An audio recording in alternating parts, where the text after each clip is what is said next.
The Special Investigating Unit has been granted an interim order to freeze the pension fund of the former CEO of the Lepelle Northern Water Board. Phineas Legodi resigned a few weeks ago. Now, the Water Board is the implementing agent for the R3 billion Giyani water project. The SIU is probing contracts for failure to comply with supply chain management rules, poor record keeping and recording of financial management. We now speak to Kaizer, the SIU spokesperson. Dr. Kganyago, good to have you with us once again this afternoon. Now, the SIU says it's at an advanced stage in the investigations into the Giyani water project, which was instituted actually quite a while ago in 2016. Why has it taken so long? Thank you very much, Tammy, and to your viewers. It has taken so long because we wanted to be thorough about the work that we have been doing. And you may remember that at some point we had difficulty in getting documentation from the Lepelle Northern Water Board. That has resulted in us doing a search and seizure on the 25th of November in 2019. Therefore, that is when we were able to establish some of the information that we have been wanting to get for a long time, and the former CEO and the former board were blocking us by taking us to court and making sure that we don't get what we're supposed to get. Now, Legodi has until the 19th of September to show why the interim order, which freezes his pension, should not be made permanent. Give us the reasons why the SIU found it important to freeze his pension. Yes, we found it important to freeze the pension, not only for him, but we have done it so far with the CFO in the Health Department in Gauteng. We have done it with the State Attorney of Johannesburg, the former State Attorney of Johannesburg. We have done it with the Northwest Head of Department, and so on. We are doing that because we found that people do whatever they do, and then they resign and take their money and run away with it. Then when we ultimately want to recover at the end of the investigation, we found that we then get hollow judgments that we cannot implement because those people at that point will not be having the money. Therefore, at this point, we felt it important that we take this route and we freeze their pension and make sure that when it is time for us to recover, we have got something that we can get out of them. And what type of a timeline are you talking about here? At what point will the SIU be able to start recovering any monies, should that be the eventuality of this investigation and case?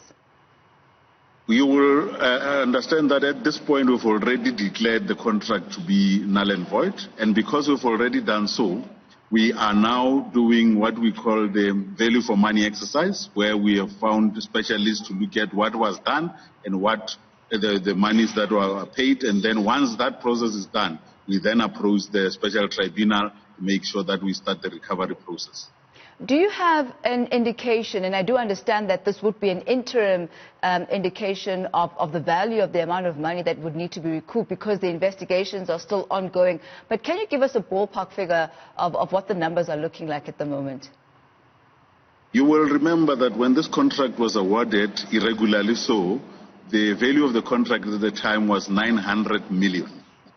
And then somewhere in between, sometime last year, when we did our investigation, we found that they continued paying even after the 900 million budget was passed, and the figure went to about 2.4 billion. And then after our search and seizure with the documentation that we found, we realized that they even continued further to pay. At the moment, we are standing at around about 3.2 billion. What is the likelihood of trying to recover 3.2 billion rand from people's pensions? No, we are not going to recover 3.2 from people's pension. We are going to recover the money. That is why we are doing the value for money exercise, because some work has been done. But we are not recovering only from this one particular person, but we are also looking at the contractor. In this particular case, it's a company called LTE that was given that contract, because those are the ones who got the bulk of the money. But we are now saying that which we have got control over, we will then freeze and make sure that we are able to recover something from the people. We are not naive to the fact that in some instances we might not recover all the money that we need to recover. But we cannot throw our hands in the air and say there's nothing we can do. Now, the unfortunate part about this is, yes, irregular contracts, financial mismanagement, all the allegations that have been spoken about.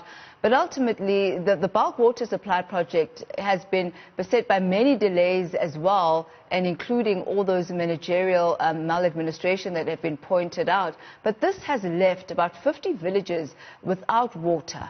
When will they be receiving their water?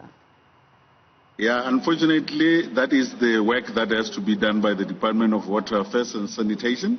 We have given our reports to them. We have given our reports to Parliament, and therefore it is up to them. Our job is to make sure that those that benefited illegally are dealt with, and we get the money from them. And from there, the project has to continue, and the people who are the project owners in this particular instance will be the department itself.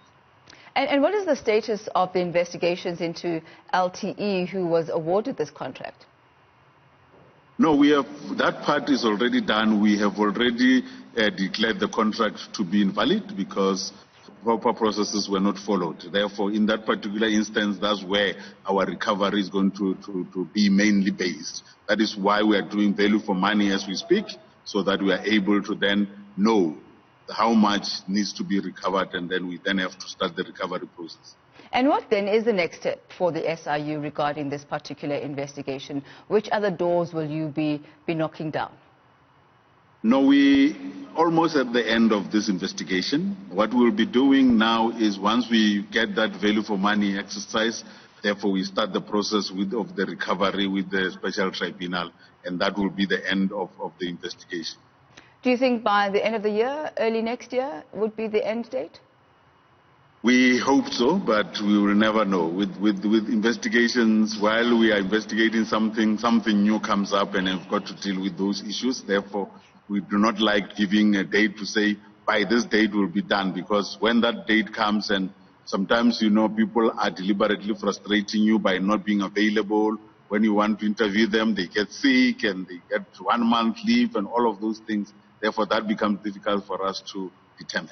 Well, thank you so much for that update. That's the SIU's and Dr. Kaizer Kganyago talking on the progress that they're making regarding the investigations into the Giyani water project. And as we know, also the CEO, the former CEO who resigned just a few weeks ago, has been interdicted, his pension frozen, this in connection with the investigation.